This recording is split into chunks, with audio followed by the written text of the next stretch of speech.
Duty, honor, country. The legacy lives on. That's the title of the video which you're about to look at.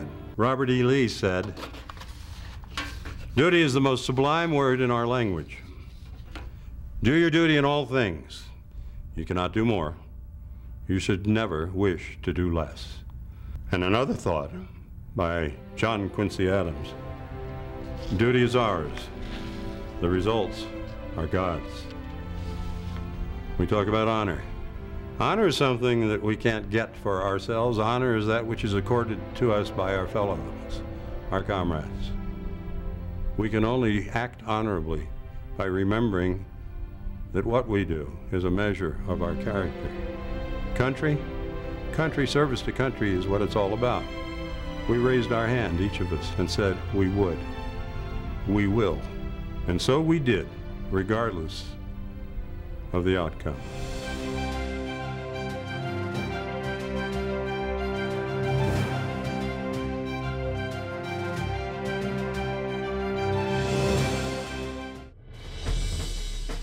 I'm sitting there looking at this guy flying an airplane that's handling very nicely.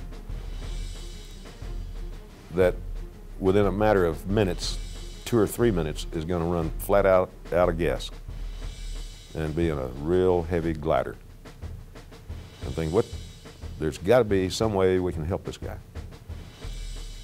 So I said, okay, drop your tail hook. So down comes the tail hook. And it's held down hydraulically. It doesn't move. So we eased up close to the hook and said, okay, here we go. Very gently put the hook right in the middle of the windshield. Started adding power. The rate of descent decreased to about 1,500 feet a minute. But this is looking good, because this means if we've cut his rate of descent in half, we've doubled his distance. That's simple.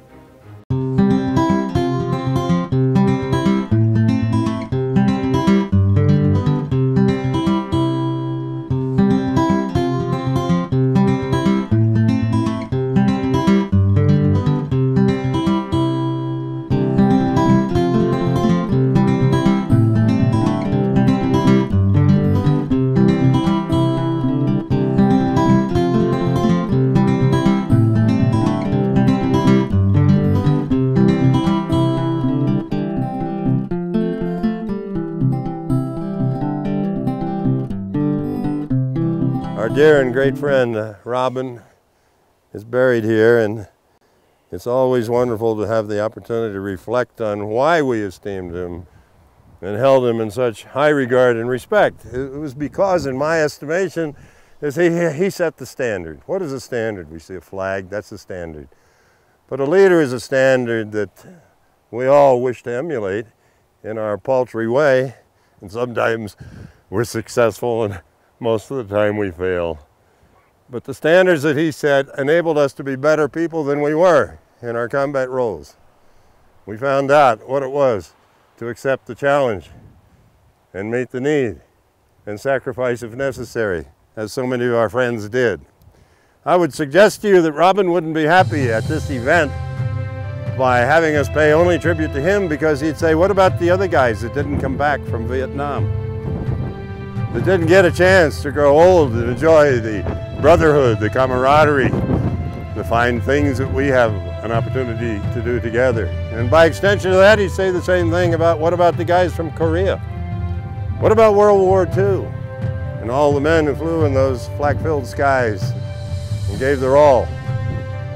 And he'd say to you, I think it'd be appropriate for you to think about those memorial walls over there, where there's an historical record, memories of organizations and people and what they did. So he'd defer to that, I think. And with that I say, let's salute Robin. May he rest in peace.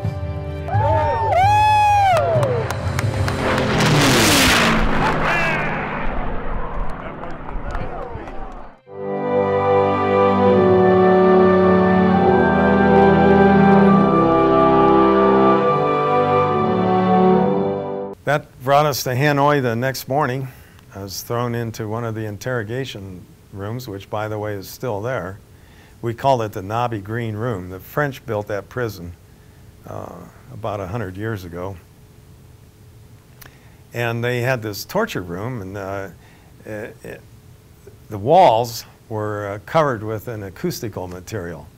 It was just lumpy plaster, clumps of plaster, covering all 4 walls. And it was painted green. We called it the Nobby Green Room. And everybody knew what you were talking about if you said you'd been in the Nobby Green Room.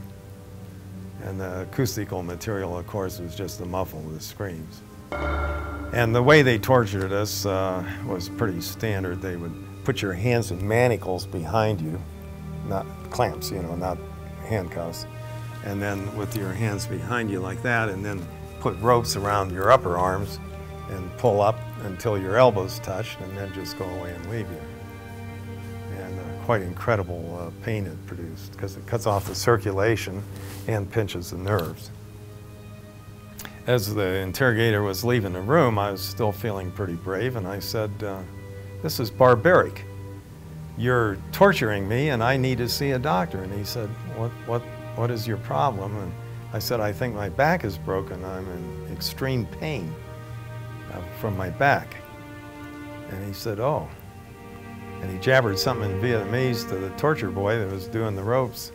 And when they put me in the ropes again, they got another rope and tied it around my neck and ankles and arched me back as far as they could, essentially hog-tying me. And that gave new definition to the word pain. Torture's not fun. I did it once. Old guys went through it numerous times. Old guys had manacles on their wrists and their feet so tight because they were designed for the French, for the Vietnamese, by the French for the Vietnamese, that the Vietnamese had to stomp on them to get them to tighten the lock. And then the arm would swell, or the wrist would swell, the skin would break, and in some cases, that skin overgrew the manacles. And then they'd come in and rip it off. And you'll see some of the old guys, if you talk to them, still carry their bracelets today on their ankles or on their wrist. He was a man who he led with his heart so much, and he was larger than life, but you never got a sense of, I am more important than you. He was inclusive of everybody. I think one of the things he's really known for is how he would, every new assignment, he would go and meet the people in the maintenance shop. He'd go meet the cooks. He'd go out on the flight line and spend time with the guys working on the planes. He got to know everybody at a level that, and he truly was interested, but he also wanted them to know that he was there for them. He is here with us. His spirit is going to go forward. The class of 2011 at the Academy has chosen him as their exemplar, which is a huge deal. I had no idea what a big deal it is. And we're planning a really big event in October, over 2 days. It's going to be the official banquet where he is named as the exemplar of the class, and a big exhibit case is going up, and I'm working with people at the Academy. It's going to be a fantastic event. And to see these young kids, these 17, 18, 19-year-old kids have the power of spirit to have chosen him being so politically incorrect, the warrior, not the regular Air Force guy, especially these days of technology and bureaucracy. To have this class choose Robin Olds as their exemplar is just, I just think it's the coolest thing in the world, and they're so excited. So on it goes, as it should.